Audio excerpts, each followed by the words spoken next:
American tariff ഭീഷണിയിൽ പ്രതിസന്ധിയിലായി Indian steel വ്യവസായം. ആഭ്യന്തര വിപണിയിൽ ഉരുക്കുവില ഇടിയാൻ സാധ്യത.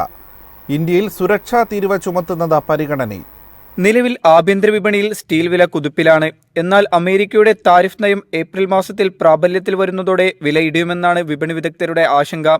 സ്റ്റീലിന് 25% തീരുവയാണ് US ചുമത്തുക. ഇതോടെ അമേരിക്കയിലേക്കുള്ള ഫ്ലാറ്റ് സ്റ്റീലിന്റെ കയറ്റുമതി കുറയും. കൂടാതെ ചൈനയിൽ നിന്ന് വില കുറഞ്ഞ സ്റ്റീൽ കിട്ടുന്നതിനാൽ ഇതര രാജ്യങ്ങളും ഇന്ത്യയെ ആശ്രയിക്കുന്നത് കുറച്ചേക്കാം. ഇതോടെ ആഭ്യന്തര വിപണിയിൽ സ്റ്റീൽ കെട്ടിക്കിടക്കുമെന്നാണ് വിലയിരുത്തൽ.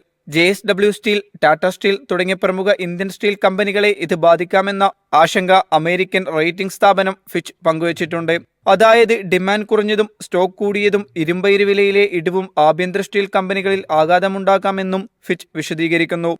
സ്റ്റീലിന്റെ അമിത ഇറക്കുമതി കുറയ്ക്കാൻ സുരക്ഷാ തീരുവ ചുമത്തുന്നതും കേന്ദ്ര സർക്കാരിന്റെ പരിഗണനയിലുണ്ട്.